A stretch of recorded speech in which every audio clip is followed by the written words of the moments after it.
எந்த அரசாங்கமே world over ஒரு தேர்ட் டேர்ம் வந்ததே இல்லை இன் ரீசெண்ட் டைம்ஸ். எஸ்பெஷலி கோவிடுக்கு அப்புறம் இந்தியாவில் மட்டும்தான் அந்த மாதிரி ஒரு நிகழ்வு நடந்தது. 12 years of administrative experience as chief minister plus அதுக்கு முன்னாடி பப்ளிக் லைஃப்பில் ஒரு 30-40 years ஆர்எஸ்எஸ் ஸ்வயம் சேவக்காக இருந்து மக்களோட சேர்ந்து வாழ்ந்து பார்த்துட்டு அப்புறம் பிஜேபியில் ஒரு காரியகர்த்தாவாக இருந்து பார்த்தது. ஸோ இந்த மாதிரி ஒரு வேர்ல்டு பேங்க் வந்து நேற்றுக்கு முன்னாடி சொல்லியிருக்காங்க, இத்தனை பேர் பாவர்ட்டிலே வெளியில் வந்திருக்காங்க, 2.65 இன்னும் பாக்கி இருக்காங்க. பாஜக தானே அவங்க கையில் ஈடி வச்சுருக்காங்க, ஏதாச்சும் பண்ணால் ஈடியை வச்சு பண்ணிடுவாங்க. இப்போ செந்தில் பாலாஜி அரசுலேருந்து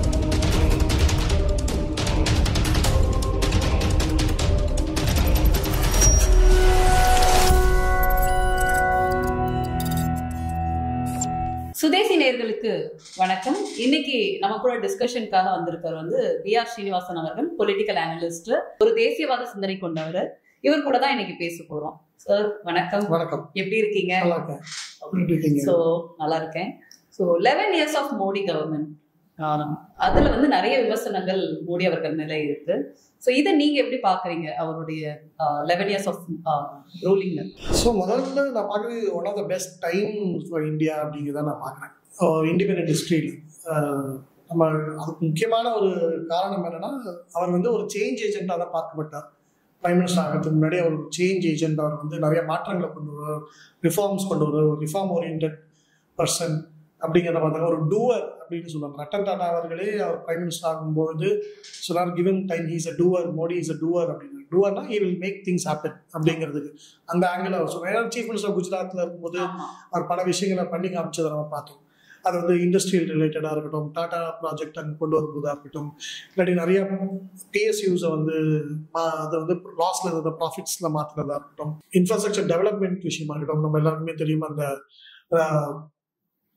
இந்த ரிவர் பேங்க் விஷயமா இருக்கட்டும், அதை மாற்றினது வந்து பண்ணி காமிச்ச விஷயங்களா இருக்கட்டும், கிளீனிங்னஸ் சம்மந்தப்பட்டதாக இருக்கட்டும், அகமதாபாத் எப்படி டிரான்ஸ்ஃபார்ம் ஆச்சு அப்படிங்கிறத பார்க்குற விஷயமா. ஸோ அஸ் 12 years சிஎம் அவன் வந்து ப்ரூவ் பண்ணிட்டு வந்தேன். So 12 years of administrative experience as a CM. நிறைய பேருக்கு அந்த மாதிரி இருந்ததில்லை, பிரைம் மினிஸ்டர் ஆனவங்களுக்கு நிறைய பேருக்கு அந்த மாதிரி இருந்ததில்லை. Plus he got single majority on his own after 1985.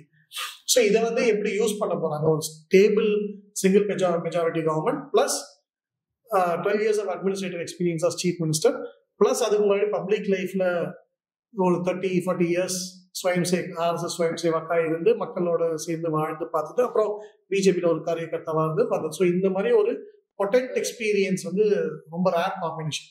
So இதோட அவர் வரும்போது ஒரு ஹிமாலயன் எக்ஸ்பெக்டேஷன்ஸ் இருந்துச்சு மக்கள் கிட்ட.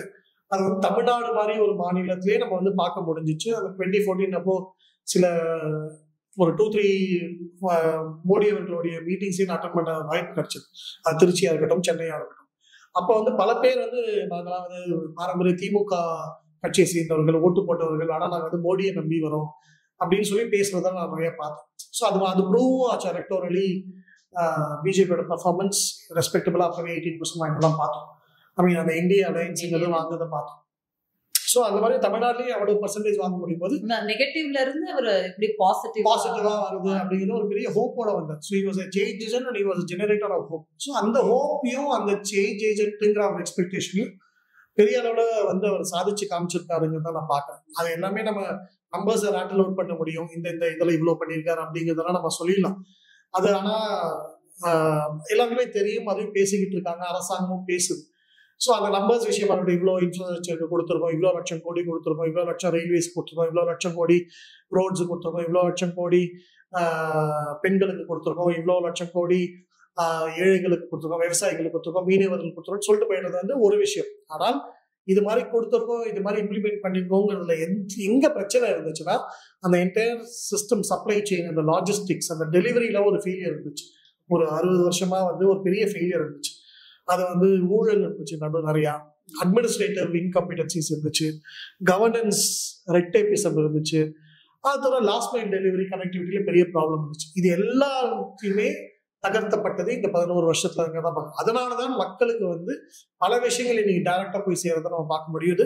அந்த டிரான்ஸ்ஃபர்மேஷனை வந்து அவங்களுடைய வாழ்க்கையில வந்து பார்க்க முடியுது. வேர்ல்டு பேங்க் வந்து நேற்றுக்கு முன்னாடி சொல்லியிருக்காங்கன்னா, இத்தனை பேர் பாவர்ட்டிலே வெளியில வந்திருக்காங்க, 2.65 இன்னும் பாக்கி இருக்காங்க. ஒரு காலத்தில் 13%, 15%, 20% இருந்த நம்பர் இன்னைக்கு 2.65 தான் வந்திருக்குன்னா அதற்கு இதெல்லாம் காரணம். இது வந்து ஒரு ஓவர் நைட் விஷயம் கிடையாது. எல்லாருமே சொன்னாங்க ஃபர்ஸ்ட் இயர், செகண்ட் இயர்ல, ஃபர்ஸ்ட் டேர்ம்ல முடியுமோ சொன்னாங்க இன்னும் இதெல்லாம் பண்ணல, இன்னும் இதெல்லாம் பண்ணலைன்னா சிஸ்டமை சரி பண்றதுக்கே நம்மளுக்கு டைம் ஆச்சு. அந்த பியூரோக்ரஸியை வேலை செய்ய வைக்கிறதுக்கே டைம் ஆச்சு. அந்த கரப்ஷன் எலிமினேட் பண்றதுக்கே, அட்லீஸ்ட் ஒரு ஹை லெவல் கரப்ஷன் எலிமினேட் பண்றதுக்கே டைம் ஆச்சு. அந்த ரெட் டேப் எலிமினேட் பண்றதுக்கே டைம் ஆச்சு. அந்த லாஸ்ட் மைல் கனெக்டிவிட்டி எஸ்டாப்ளிஷ் பண்றதுக்கே டைம் ஆச்சு. ஸோ ஒரு பேங்க் அக்கௌண்ட் ஓபன் பண்ணாதான் மாநில அரசு பல விஷயங்களை கொண்டு போய் சேர்க்க முடியுது, மத்திய அரசு பல விஷயங்களை கொண்டு போய் சேர்க்க முடியுது. அந்த பேங்க் அக்கௌண்ட் ஒவ்வொருத்தருக்கும் ஓபன் பண்ணனா எவ்வளவு பெரிய வேலை அது. அதை வந்து ஆதாரோட இணைக்கணுங்கிறது எவ்வளவு பெரிய வேலை. ஒரு ஆதார் கார்டு இல்லைன்னா இன்னைக்கு எதிர்ப்பு நினைச்சு பார்க்க முடியுமா? நீங்க சொல்ற மாதிரி எல்லாமே சேலஞ்சஸா தான் இருந்தது. என்ன கொண்டு வந்தாங்களோ, இப்போ வந்து பிளாக் மணி விஷயமா இருக்கட்டும், அல்லது வந்து நீங்க சொல்றது ஜிஎஸ்டி கொண்டு வந்தது, டிமானிட்டைசேஷன், இந்த மாதிரி எல்லா விஷயத்திலுமே கிரிட்டிசிசம் அதிகமா இருந்தது. ஆதார் கொண்டு வரும்போது பெரிய விஷயம். ஆதாருக்கே தமிழ்நாட்டுல எவ்வளவு பெரிய எதிர்ப்பு, பேமெண்ட்ஸ் அதுக்கு எவ்வளவு பெரிய எதிர்ப்பு. சிதம்பரம் அவர்கள் சொன்ன ஸ்டேட்மெண்ட் இருக்கு. பேங்க் அக்கௌண்ட் எப்படி எல்லாருக்கும் ஓபன் பண்ண முடியும், அதுல மினிமம் பேலன்ஸ் எல்லாமே எப்படி இருக்க முடியும் கேள்வி எழுப்பினா. அதுக்கு வந்து அது ஆனா அந்த ஒரு பேங்க் அக்கௌண்ட் பெண்களுக்கு எவ்வளவு பெரிய முன்னேற்றத்தை கொடுத்திருக்கு, பெண்களுக்கு எவ்வளவு பெரிய ஒரு சுதந்திரத்தை, பினான்சியல் இண்டிபெண்டன்ஸை கொடுத்திருக்கு. இன்னைக்கு மாநில அரசாங்கங்கள 1000 ரூபாய் போடுறாங்கன்னா அதுக்கு காரணம் அந்த பேங்க் அக்கௌண்ட் இருக்கிறதுனால தான் போட முடியுது. சோ அந்த ஆங்கிள் யாருமே யோசிக்கல. ஒரு சாதா பேங்க் அக்கௌண்ட் தானே நினைச்சுக்கணும். ஆனா ஒரு பேங்க் அக்கௌண்ட் வந்தா இவ்வளவு பெரிய மாற்றம், ஒரு விவசாயிக்கு எவ்வளவு பெரிய மாற்றம், அவர்களுக்கு அதுல பணம் வந்து டைரக்டா விழுது, ஒரு பெண்ணுக்கு வந்து டைரக்டா, ஒரு குடும்ப தலைவிக்கு டைரக்டா பணம் வந்து விழுது. இது வந்து யாருமே நினைச்சு பார்க்கணும். ஒரு ஆதார் வரும்போது அது எவ்வளவு பெரிய கிரிட்டிசிசம் கொண்டு வந்தாங்க. ஆதார் வச்சு உங்களெல்லாம் ட்ராக் பண்ணிடுவாங்க, இது ஏதோ ஒரு பெரிய பிரைவசி இன்ட்ரூஷன் பண்ணிட்டாங்க. இன்னைக்கு அதே அரசாங்கங்கள், அதே அரசியல்வாதிகள் ஆதாரம் வச்சுதான் எல்லாமே பண்றாங்க. ஸோ இது மாதிரி ஒரு லாங் டேர்ம் விஷன் வேணும். அதுக்கு கிரிட்டிசிசம் வந்தாலும் நான் பின்வாங்க மாட்டேங்கிற ஒரு துணிச்சலும், ஒரு அந்த தீர்க்கமா முடிவெடுக்கிற தன்மை வேணும். இதுல எப்போதுமே வந்து பாஜக அரசாங்கத்தை பார்த்து சொல்ற விஷயம் வந்து கார்பரேட்டுக்கு வெளில போயிட்டாங்க. நீங்க பேசும்போது ஒரு விஷயம் சொன்னீங்க, பிஎஸ்சி வந்து டெவலப் பண்ணிருக்காரு அப்படின்னு சொல்லிட்டு. நம்ம அதுக்கு உதாரணமா வந்து பிஎஸ்என்எல் ஓட growth கோட் இல்லையா? சோ இப்ப எப்போதும் சொல்லக்கூடிய இந்த விஷயம், அவங்க வந்து கார்பரேட்டுக்கு, அதானிக்கும் அம்பானிக்கும் தான் மோடி வேலை செய்யறாரு அப்படின்னு பலதரப்பட்ட மக்கள், இங்க நம்ம தமிழ்நாட்டிலுமே அது வந்து ரொம்ப ஹை லெவல்ல பேசப்படுது. சோ கம்யூனிசம் பேசுறவங்களும் அது கையில எடுத்து பேசுறாங்க. சோ இது வந்து எப்படி பாக்குறீங்க? சரி, இந்த proof of the pudding is the eating சொல்ற மாதிரி இதுக்கு வந்து எலெக்ஷன் ரிசல்ட்ஸ் தான் பதில் சொல்லும். ஸோ எலெக்ஷன் ரிசல்ட்ஸே பதில் சொல்லுது. 3 லோக்சபா எலெக்ஷன்ஸ்ல யார் ஜெயிச்சிருக்காங்க, பல்வேறு மாநிலத்துல யார் ஜெயிச்சிருக்காங்க. இன்னைக்கெல்லாம் ராகுல் காந்தி போய் அதானி அம்பானி எங்கெல்லாம் போய் பேசுறாரோ அங்கெல்லாமே அவங்க தோக்குறாங்க. இப்போ மகாராஷ்டிரால ஏன் தோக்குறாங்க? மகாராஷ்டிரால ஃபினான்ஷியல் கேபிட்டல் ஆஃப் இந்தியா இருக்கிற மும்பை இருக்கு. அப்போ வந்து அம்பானி அதானி அரசுன்னு சொன்னா அங்கதானே வந்து அடி வரணும். 2 குஜராத்திகள் அரசியல்வாதிகள், 2 குஜராத்தி இண்டஸ்ட்ரியலிஸ்ட் தான் இந்தியாவே ரன் பண்றான்னு சொல்றாங்க. இப்போ குஜராத்ல ஏன் வந்து காங்கிரஸ் தோக்குது? ஏன் மாறி மாறி தோக்குறாங்க ஒரு மாநிலத்திலையும்? ஸோ அதுலேயே டெல்லியில எதுக்கு தோக்குறாங்க, ஹரியானால ஏன் தோக்குறாங்க? ஸோ இதெல்லாமே எலெக்ஷன் ரிசல்ட்ஸ்லேயே தெரியுது இல்லை. எங்கெல்லாம் என்ன இஷ்யூவை பத்தி பேசுறாங்களோ அங்க வந்து தோல்வியை வந்து இவங்க தான் சந்திக்கிறாங்க. ஸோ இது வந்து ஒரு காலத்துல டாடா பிர்லா அப்படிம்பாங்க. நம்ம எல்லாருமே சொல்லிட்டு இருந்தது வந்து இவங்க டாடா பிர்லாக்காக பண்றாங்க. இன்னைக்கு வந்து அந்த அம்பானி அதானின்னு சொல்றாங்களே தவிர அந்த ஸ்ட்ராட்டஜியை வந்து இவங்க வந்து மாத்திக்கல. இன்னொன்று, இந்தியாவிலே ஜென்ரலாவே ஒரு கார்பரேட் அப்படிங்கிறதுக்கு ஒரு அகெயின்ஸ்டான ஒரு மைண்ட் செட் வந்து ஜென்ரலாக இருக்கு. பணக்காரர்களுக்கு அது எதிரான ஒரு மைண்ட் செட் இருக்கு. இதெல்லாம் வந்து பல வருடங்களாக இந்த சோசியலிசம், லெப்ட் சிந்தனைகள் உள்ள பூந்ததுக்கான விளைவுதான் இதெல்லாம். அதெல்லாம் அழிவு நோக்கி போகுது அப்படிங்கிறது கண்டிப்பா தெரியுது. பெங்காலியுமே கேரளாலையுமே இனி தத்தளிச்சிருக்காங்க. திரிபுரால காணாம போயிட்டாங்க. கேரளால மட்டும்தான் இருக்காங்க, அங்கேயும் போயிடுவாங்க. அது வந்து அதே மாதிரி இது எப்படின்னா அவங்க எலெக்ஷன் மட்டும் இல்லை, பியூரோக்ரஸியை கேப்சர் பண்ணி வச்சுருந்தாங்க, எஜுகேஷனை கேப்சர் பண்ணி வச்சிருந்தாங்க.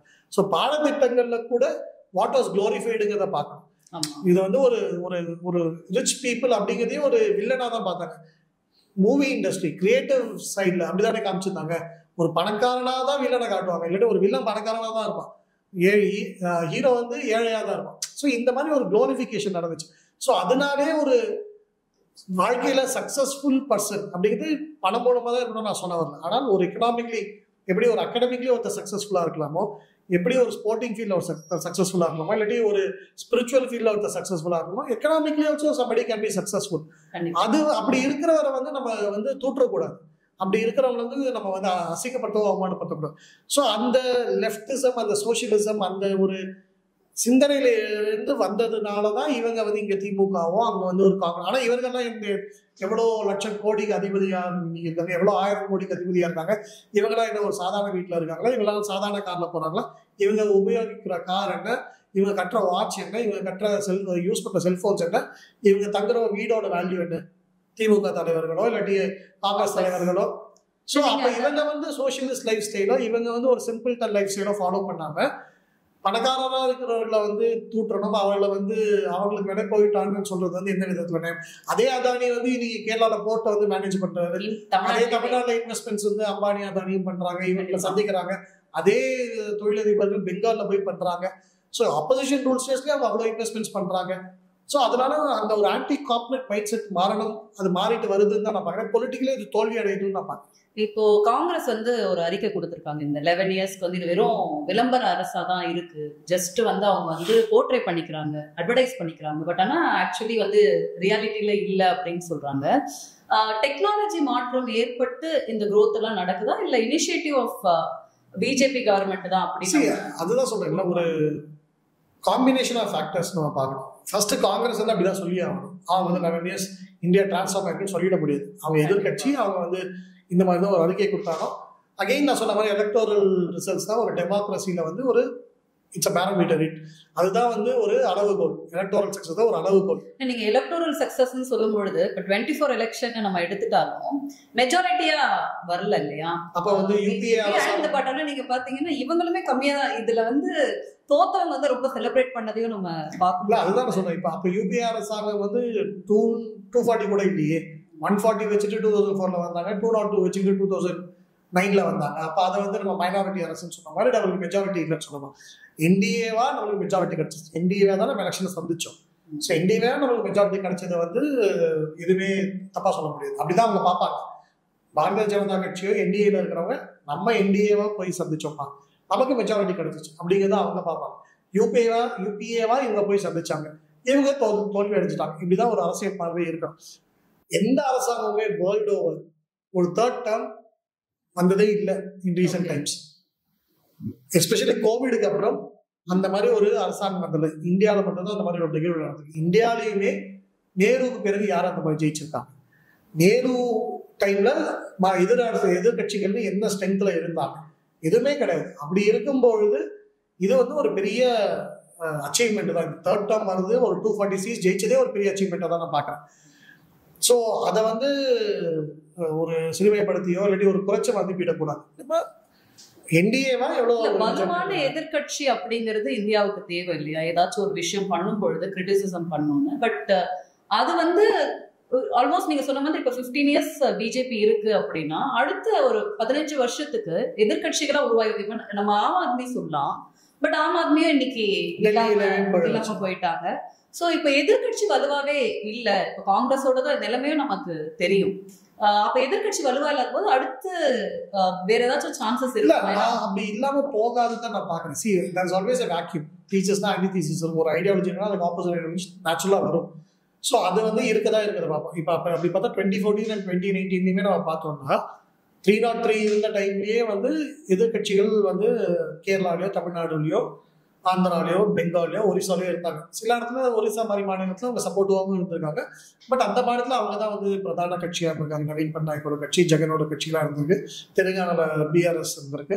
ஸோ இந்த மாதிரி கட்சிகள்லாம் இருந்திருக்கு. அதே மாதிரி இந்திரா காந்தி அவர்கள் 380 சீட்டு ஜெயிச்ச பொழுதும் எதிர்கட்சிகள்ல இருந்துச்சு. எலக்டோரலி அவங்க ஒரு இன்சிக்னிஃபிகன்ஸ்க்கு சில டைம்ல போகலாம். ஏன்னா 1970ஸ்லயுமே அவ்வளோ சக்தி வாய்ந்து தான் ஜெயிச்சாங்க இந்திரா காந்தி அவர்கள். பங்களாதேஷ் எல்லாம் முடிஞ்சு பாப்புலாரிட்டி ரேட்டிங் ஹையஸ்டா இருந்துச்சு. ஆனால் வித்தின் ஃபியூ இயர்ஸ்ல வந்து எதிர்கட்சிகள் ஸ்ட்ராங்கா வந்து நம்ம பார்த்தோம் எமர்ஜென்சி ஆகணும். ஸோ அதனால எதிர்கட்சிகள் இல்லாம போகாது, எதிர்கட்சி இல்லாம போயிடுங்கிற மாதிரி நான் பார்க்க மாட்டேன்.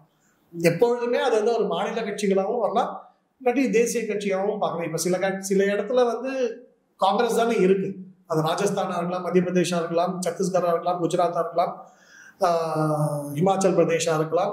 இந்த மாதிரி மாநிலங்கள்ல காங்கிரஸ் தானே பிரதான எதிர்கட்சியா இருக்கு. கர்நாடகால இன்னைக்கு ரூலிங் பார்ட்டியா இருக்காங்க. ஸோ அங்கே காங்கிரஸ் தான் பிஜேபிக்கு பிரதான ஆல்டர்னேட்டிவா இருக்காங்க. கேரளாவில் காங்கிரஸ் கம்யூனிஸ்ட் தான் இருக்கு. ஸோ அதனால எல்லா இடத்துலையுமே வந்து ஒரு பிரதான எதிர்கட்சி இருக்கும். அது வந்து எலக்டோரலி அவங்க ஜெயிக்கிறாங்களா இல்லையாங்கிறது வேறு. எலக்டோரலி பிஜேபி வந்து அவங்களோட சக்சஸ் இன்னும் பல வருஷங்களுக்கு வரலாம். ஆனால் ஒரு எதிர் சித்தாந்தமே இல்லாமல் போகாது, ஒரு ப்ரெஷர் ஃப்ரம் ஆப்போசிஷன் இல்லாமல் போயிடாது. இன்றைய சூழ்நிலை எஸ்பெஷலி டெக்னாலஜி இவ்வளோ இம்ப்ரூவ் ஆயிருக்கு, மீடியா இவ்வளோ இருக்கு, சோஷியல் மீடியா இவ்வளோ பவர்ஃபுல்லாக இருக்கும்போது ஒரு எலக்டோரலி சக்ஸஸ்ஃபுல் அப்போசிஷன் பார்ட்டி தான் ஒரு ப்ரெஷர் போடணுங்கிற அவசியம் இருக்காது. அது வந்து மக்களுக்கே அது வந்து வந்தாலும் சரி. இந்த டைப்ல எடுத்துக்கோங்க, இப்போ இந்த லேண்ட் அக்விசிஷன் பில்லா இருக்கட்டும், ஃபார்மர்ஸ் பில்லா இருக்கட்டும், பிரதான எதிர்கட்சி கிடையாது பார்லிமெண்ட்ல, கரெக்ட். ஆனா அது திருப்பி வாங்கப்பட்டது ஏன்? ஸோ அது பவர் வந்து எப்படி வந்துச்சு? அது வந்து டீப் ஸ்டேட்டா இருக்கலாம், அது வந்து ஆன்டி நேஷனல் ஃபோர்ஸஸோட இன்ஃப்ளூயன்ஸா இருக்கலாம். அவங்களாம் வச்சு அந்த வந்து ஒரு ஃபார்மர்ஸ் பில்லுக்கு எதிரான மூவ்மெண்ட், லேண்ட் அக்விசிஷன் பில்லுக்கு எதிரான மூவ்மெண்ட், சிஏ என்ஆர்சிக்கான எதிரான மூவ்மெண்ட், சிஏவே பார்க் பண்ணி தானே கடைசியில் ஃபுல்ஃபில் ஆச்சு. என்ஆர்சின்னு வரவே இல்லை. ஸோ அந்த அப்போசிஷனுங்கிறது எந்த ஃபார்ம்ல வேணா இருக்கலாம், எலக்டோரலி சக்ஸஸ்ஃபுல்லாக இருக்கணுங்கிற அவசியம் கிடையாது. ஸோ அது ஒரு எக்ஸ்டர்னல் ஃபேக்டர்ஸும் வரலாம், இன்டர்னலாகவும் யாராவது அதை ஜெனரேட் பண்ணி கொண்டு வர முடியும் தானே. இப்போ தேர்ட் டைம் பிஜேபி வரும்பொழுது அவங்களுடைய பெரிய விஷனா எல்லாரும் சொன்னது வந்து அகண்ட பாரதம், அதை வந்து ஒரு நோக்கமா வந்து பாஜக வச்சிருக்கும், பிளஸ் இந்துத்துவாவை கையில எடுப்பாங்க, சிறுபான்மையினருக்கு அகெயின்ஸ்டான ஒரு பாலிடிக்ஸ் பண்ணுவாங்க. அப்படிதான் அந்த ஆர்டிகல் 370 இருக்கட்டும், இல்ல முத்தலாக்கா இருக்கட்டும், இப்ப நீங்க சொன்ன இந்த லேண்ட் விஷயமா இருக்கட்டும், வக்ஃப் பில்லா இருக்கட்டும், ஸோ இந்த மாதிரியான விஷயங்கள் தொடர்ந்து வந்து பாஜக மேல இந்தியா முழுக்க வைக்கப்படுது. அது எஸ்பெஷலி வந்து நார்த் இந்தியா அண்ட் சவுத் இந்தியாவை பிரிச்சு, சவுத்ல வந்து இன்னும் அக்செப்டன்ஸே இல்லை. இது வந்து வலுவா கொண்டு போய் சேர்க்கிறாங்க. ஏன்னா நம்ம இப்போ வக்ஃபிலுக்கு எதிரான அந்த போராட்டம் தமிழ்நாட்டுல நிறைய பார்த்தோம், நிறைய பேர் அதுக்கு எதிர்ப்பு தெரிவிச்சிருந்தாங்க. ஸோ பாஜகவை இன்னுமே வந்து இந்தியா முழுக்க அப்படி பாக்குறாங்க. ஏன்னா அவங்க வாங்கின நிறைய இடங்கள்ல முஸ்லீம் மெஜாரிட்டி இருக்க இடத்துல எல்லாம் அவங்க வின் பண்ணியிருக்காங்க. பட் ஸ்டில் சவுத் வந்து புறக்கணிக்குது. இதுதான் அஜெண்டா. பாஜகவோட அஜெண்டா அகண்ட பாரதம்னு கிடையாது. அது ஆர்எஸ்எஸோட அவங்களோட கோல் அது வந்து அதை எஸ்டாப்ளிஷ் பண்ணணும். அதை வந்து பிசிக்கல் ஜியாகிரபியா பார்க்கணுமா, இல்லாட்டி அதை வந்து ஒரு சிவிலைசேஷனல் ஒரு யூனிட்டியா பார்க்கலாமா அப்படிங்கிறது பல்வேறு விவாதங்கள் இருக்கு. ஸோ அது வந்து ஒரு பிசிக்கல் ஜியாகிரபியா அதை அச்சீவ் பண்ண முடியுமானா இமீடியட் இதுல முடியாது. பட் நம்ம ஒரு thousands of years சிவிலைசேஷன் பார்க்கும்போது ஒரு 75 years ஆஃப் இந்த இண்டிபெண்டன்ட் இந்தியாங்கிறது ஒரு டாட் மாதிரி. இன்னைக்கு இந்த 75 years இண்டிபெண்டன்ட் இந்தியாவில் அந்த மேப் மாறி இருக்கு. 75 years முன்னாடி இந்த மேப் வேற, ஒரு 78 years முன்னாடி இந்த மேப் வேற. அப்போ வந்து ஒரு மேப் இருந்துச்சு, அது வந்து பிரிஞ்சு போய் மாறி இருக்கு. பட் ஆனால் thousands of years மேப்ஸ் வந்து எப்படிலாம் மாறி இருக்குன்னு நம்ம பார்த்துருக்கோம், வேர்ல்டு ஓவரே அதை பார்த்துருக்கோம். ஸோ அதனால பிசிக்கல் ஜியாகிரபியா மாறதுங்கிறது வேற.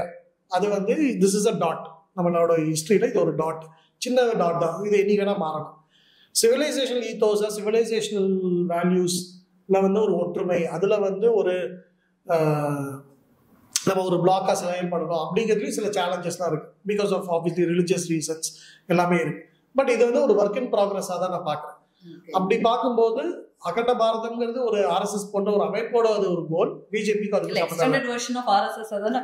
பட் அது ஒரு பொலிட்டிக்கல் பார்ட்டிக்கு அது ஒரு கோலா இருக்க முடியாது. ஸோ பொலிட்டிக்கல் பார்ட்டியா வரும்பொழுது அது வந்து வேறு. அப்படி இருக்கும்போது ஒரு ஆன்டி மைனாரிட்டியா இவங்க ஸ்டாண்ட்ஸ் எடுப்பாங்க. நீங்க சொன்ன எக்ஸாம்பிள்ஸ் வந்து முத்தலாக் திருத்த சட்டம், அது வந்து ஒரு ஆன்டி மைனாரிட்டியா நான் பார்க்கல. அது வந்து ஒரு பெண்களுக்கான ஒரு, நானுமே அப்படிதான் பாக்குறேன், பெண்களுக்கான இது ஒரு இதுவாக தான் பார்க்கணும். ஸோ அதுல வந்து ஒரு ஈக்குவாலிட்டி வந்திருக்கு. ஏன் ஒரு மதத்தை சார்ந்த ஒரு பெண்ணுக்கு வெவ்வேறு ஜட்ஜ்மெண்ட்ஸ் வரும், இந்த மதத்தை சார்ந்த ஒரு பெண்ணுக்கு இப்படிதான் இருக்க முடியும், அவர்களுடைய லைஃப் டிசிஷன் இப்படிதான் சூஸ் பண்ண முடியும், ஆனா இந்த மதத்தை சார்ந்த பெண்ணு இந்தியாவில இப்படி சூஸ் பண்ணலாங்கிறது தப்பு. அது சரி செய்யப்பட்டு வக்ஃப் பில்லும் பல இஸ்லாமிய அமைப்புகளே வரவேற்பாங்க. ஏன்னா சில பேர்கிட்ட அது போய் கண்ட்ரோல்ல இருந்துச்சு. அந்த வக்ஃப் ப்ராப்பர்ட்டிஸ், அந்த லேண்ட்ஸ்லாம் வந்து ஒரு குறிப்பிட்ட சில இஸ்லாமியர்கள், எலிட்டிஸ்ட் முஸ்லிம்ஸ் அவங்க கண்ட்ரோல்ல தான் இருந்துச்சு அப்படின்னு சொல்லி பல தரப்பட்ட இஸ்லாமிய அமைப்புகள், இஸ்லாமியர்கள், ஸ்காலர்ஸ், ஆக்டிவிஸ்ட் அவங்களாமே வரவேற்றாங்க. இதை தமிழ்நாட்டிலுமே வரவேற்றாங்க. இது வந்து ஒரு ஜஸ்டிஸை கொடுக்கும். ஏன்னா அந்த லேண்ட்ஸ்லாம் மிஸ்யூஸ் செய்யப்படுகிறது, அங்கேயே கரப்ஷன் இருக்கு, அவங்களே அந்த லீஸ்ல எல்லாம் விடுறாங்க. அதே மாதிரி சில ஹிந்துஸ் மற்ற மதத்தோடைய லேண்ட்ஸ்லாம் வந்து தவறான முறையில வந்து சொந்தம் கொண்டாடப்படுது அப்படிங்கிற பல்வேறு கம்ப்ளைண்ட்ஸ் இருக்கு. ஸோ இதுவும் அகைன் வந்து ஒரு லீகல் இஷ்யூ. இதுல வந்து பல லூப் ஹோல்ஸ் வந்து எக்ஸ்ப்ளாய்ட் செய்யப்பட்டது, பல தவறுகள் நடந்தது. அதுதான் சரி செய்யப்பட்டிருக்கே தவிர இது வந்து ஒரு ஆன்டி மைனாரிட்டி அப்படின்னு பார்க்கலாம். அப்படி ஆன்டி மைனாரிட்டி வந்து ஏன் இத்தனை இஸ்லாமியர்கள் வரவேற்க போறாங்க? ஸோ அப்போ வந்து சிஏஎன்ஆர்சி அளவுக்கு இந்த ப்ரொட்டஸ்ட் தமிழ்நாட்டிலேயே வேற எங்கேயோ நடக்கலை. அது எவ்வளோ பெரிய ப்ரொட்டஸ்ட் நடந்துருந்துச்சு. ஸோ அதனால அப்படி ஒரு ஆன்டி மைனாரிட்டி அரசாங்கமா இது வந்து நான் பார்க்கல. ஆர் இந்த டேர்மில் அவங்க வந்து அப்படி எடுப்பாங்கன்னு நான் நினைக்கல. இதில் வந்து அகெயின் 240 303 282 இந்த டிஃப்ரென்ஸுமே இல்லைங்கிறத நான் பார்க்குறேன். கண்டினியூம் இன் கவர்னன்ஸ் இருக்குது. இந்தியாவை வந்து ஒரு வல்லரசு நாடாக மாற்றணும். 2047 இந்த விக்சித் பாரத் கோல் அதை நோக்கி பயணிக்கிறோம். $1 trillion எக்கானமி, இந்த மாதிரி பல விஷயங்கள் இருக்குது. ஸோ எக்கனாமிக்லி நம்ம ஒரு பெரிய ப்ராக்ரஸ் அடையணும். பாவர்ட்டிலேருந்து நிறைய பேர் லிஃப்ட் பண்ணணும். ஒரு மக்களுக்கு ஒரு தன்னம்பிக்கையை கொடுக்கணும். யூத் வந்து ஒரு பெரிய பாப்புலேஷன். நமக்கு ஒரு நெக்ஸ்ட் 20-25 இயர்ஸ்க்கு நம்மளுக்கு அந்த டெமோகிராஃபி டிவிடெண்ட்னு சொல்லுவோம் ஆங்கிலத்தில், அது இருக்கு. ஆனால் அதுக்கப்புறம் நம்மளோட அந்த ரீப்ரொடக்ஷன், அந்த ஃபர்டிலிட்டி ரேட்ஸும் ஃபாலோ ஆகும்பொழுது நமக்கும் வந்து அந்த யூத் பாப்புலேஷன் கம்மியாகும், வயசானவங்களோட பாப்புலேஷன் ஜாஸ்தியாகும். ஆனால் அது ஒரு நெக்ஸ்ட் 25-30 இயர்ஸ்க்கு நம்மளுக்கு யூத் பாப்புலேஷன் ஜாஸ்தியாகும். ஸோ அந்த நெக்ஸ்ட் 25 to 30 இயர்ஸ் அது எப்படி நம்ம ப்ரொடக்டிவாக யூஸ் பண்ண போகிறோம், இந்த யூத் வந்து எப்படி பாசிட்டிவாக சேனலைஸ் பண்ண போகிறோம், அவங்களுக்கு எப்படி எம்ப்ளாய்மெண்ட் ஜெனரேஷன், அவங்களுக்கு எப்படி ஒரு ஃபினான்ஷியல் செக்யூரிட்டி கொடுக்கணும் அப்படிங்கிறதுலாம் இந்த கவர்மெண்ட்டோட நோக்கமாக தான் இருக்குது. ஸோ அந்த 10 இயர்ஸ்லேருந்து இந்த next what ever time they are going to rule, இந்த மாதிரி விஷயங்கள்லாம் அவங்க கான்சன்ட்ரேட் பண்ணுறாங்க. ஸோ அந்த ஃபியூச்சரிஸ்டிக்காக தான் பார்க்குறாங்க. அதில் எந்த ரிலிஜியஸ் ஐடியாவும் இல்லை. இந்தியான்னு வரும்போது ஆர்டிகல் 370 ஒரு ஆன்டி முஸ்லிமாக பார்க்கல. இட்ஸ் ஒரு டெரிட்டோரியல் விஷயம். அது வந்து இந்தியாவோட இன்டெகிரிட்டியை சம்மந்தப்பட்ட விஷயம், இனி இறையாண்மை சம்மந்தப்பட்ட விஷயம். ஜஸ்ட் பிகாஸ் அந்த முஸ்லிம் மெஜாரிட்டி ப்ராவின்ஸாக இருக்கிறதுனால அது வந்து ஒரு முஸ்லிம் இஷ்யூவாக பார்க்கக்கூடாது. அது வந்து இந்தியாவோட ஒரு பார்ட், லீகலி அக்செப்ட் பண்ண பார்ட். அதுக்கு தனி ஸ்டேட்டஸாக கொடுக்கும்பொழுது அதில் வந்து பலவேறு பிரச்சனைகள் இருந்துச்சு. அதை ரிமூவ் பண்ணப்பறம் அங்கே இருக்கிற டெவலப்மெண்ட்டை நம்ம பார்க்குறோம். ரீசென்ட்லி அந்த செனாப் ரயில்வே பிரிட்ஜ்லேருந்து நம்ம பார்க்குறோம், அங்கே நடந்த இன்ஃப்ராஸ்ட்ரக்சர் மற்ற டெவலப்மெண்ட்ஸ் பார்க்குறோம். ரோட்ஸாக இருக்கட்டும், எம்ப்ளாய்மெண்ட் ஜென்ரேஷனாக இருக்கட்டும், டூரிஸ்ட் இம்ப்ரூவ்மெண்ட்ஸாக இருக்கட்டும், எல்லாமே நம்ம பார்க்குறோம். ஸோ அதாவது ஒரு பாசிட்டிவ் for that people, அங்க இருக்கிற மக்களுக்கு தான். இப்போ நீங்க பேசும்போது சொன்னீங்க எக்கனாமிக்கலி ஸ்டேபிளா இந்தியா இருக்கு. இப்போ நான் இதுலயே வேல்யூ அடிஷனா இன்னொரு கொஸ்டின் கேட்கிறேன். ஏன்னா நெய்பர்ஹுட்ஸுக்கு ரொம்ப இம்பார்ட்டன்ஸ் கொடுக்குற கவர்மெண்டா மோடிஜி அவங்க கவர்மெண்ட் இருக்கு.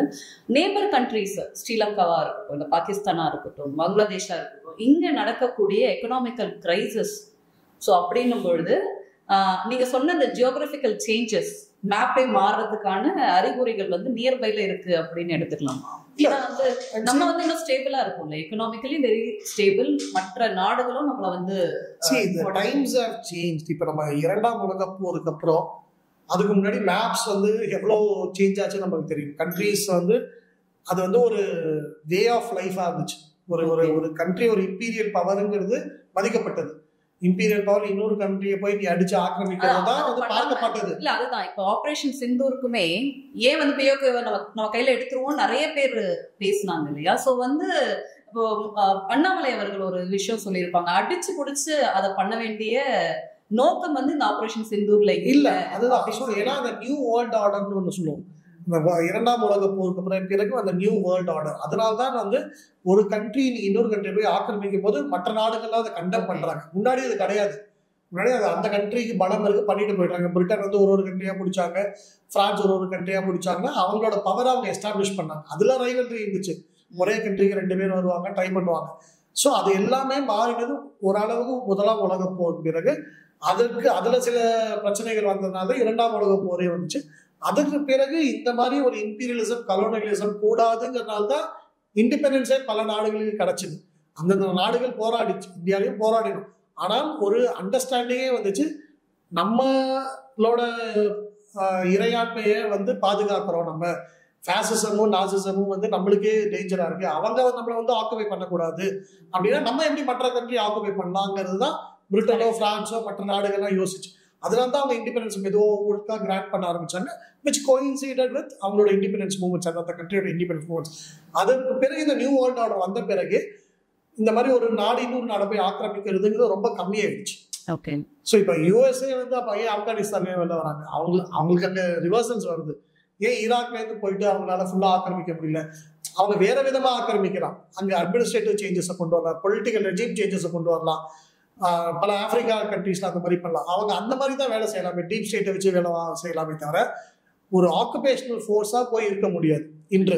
அப்படி போய் இருந்தா அது வந்து இந்த அக்செப்டட் நார்ம்ஸ், நியூ வேர்ல்ட் ஆர்டரோட அக்செப்டட் நார்ம்ஸ்க்கு எதிராக போயிடும். ஸோ அதனால இந்தியா வந்து ஈஸியா போய் இன்னொரு கண்ட்ரி போய் ஆக்குபை பண்ண முடியும், just because we are an economic super power ஒரு டிஃபென்ஸ் சூப்பர் பவர்னு பண்ண முடியும். சைனாவே அப்படி பண்ணலையே. சைனாவே 1962 இந்தியாவில் வந்து உள்ள வந்துட்டாங்கல்ல, நம்ம அந்த வாரம் நம்ம தோல்விதான் அடைஞ்சோம். அப்ப அருணாச்சல் பிரதேஷ்ல வந்தாங்க, ஏன் அவங்க வந்து ரெட்ரீட் பண்ணாங்க, இல்லாட்டி ஏன் சீஸ் ஃபயர் ஒத்துக்கிட்டாங்க? So this is an accepted world தான். இது வந்து ஒரு வேற விதமான சொல்யூஷன்ஸ்க்கு நோக்கி போயிட்டு. ஸோ அதனால நம்ம வந்து அடிச்சு போட்டுக்கணும்னு கிடையாது. அது என்னைக்குமே நம்ம கிட்ட வரதான் போகுது, வராம இருக்காது. ஆனால் அதை வந்து அடிச்சு போட்டுக்கணும் ஒரு ஈஸியா ஒரு ஆப்ரேஷன் மூலமா ஒரு மிலிட்டரி ஆக்ஷன் மூலமா முடியாது. ஸோ மற்ற நாடுகளும் நம்மளோட நெய்பரிங் கண்ட்ரிஸும் ஸ்டேபிளா இருக்க வேண்டிய அவசியமும் நமக்கு இருக்கு. அது அன்ஸ்டேபிளா போச்சுன்னா மற்ற நாடுகளை எக்ஸ்ப்ளாய்ட் பண்றதுக்கான வாய்ப்புகள் இருக்கு. நமக்கு தெரியாது, சைனா ஒரு கண்ட்ரோலில் போகலாம், ரஷ்யன் கண்ட்ரோலில் போகலாம், அமெரிக்கன் கண்ட்ரோலில் போகலாம். அப்படி போச்சுனாலும் நமக்கு அது வந்து ஒரு டிஸ்அட்வான்டேஜ். ஸோ ஸ்ட்ராட்டஜிக்கா நம்ம வந்து அதை யோசிக்க வேண்டும். ஸ்ரீலங்கால ஒரு எக்கனாமிக் கிரைசிஸ் இருந்தாலும் நம்ம ஏன் அதுக்கு போய் ஹெல்ப் பண்றோம்? அந்த அந்த ரெஜீம் வந்து வேற ஒருத்தரோட இன்ஃப்ளூயன்ஸ்ல போகக்கூடாதுங்கிறதுக்கு நம்மளுக்கு ரீசன்ஸ் இருக்கு. அதே மாதிரி பங்களாதேஷ்ல ஒரு ரெஜீம் சேஞ்ச், நமக்கு ஹாஸ்டைலா இருக்கிற ஒரு ரெஜீம் வந்தாலும் நம்ம அதை எப்படி கையாளுறோம் அப்படிங்கிற ஒரு விஷயம் இருக்கு.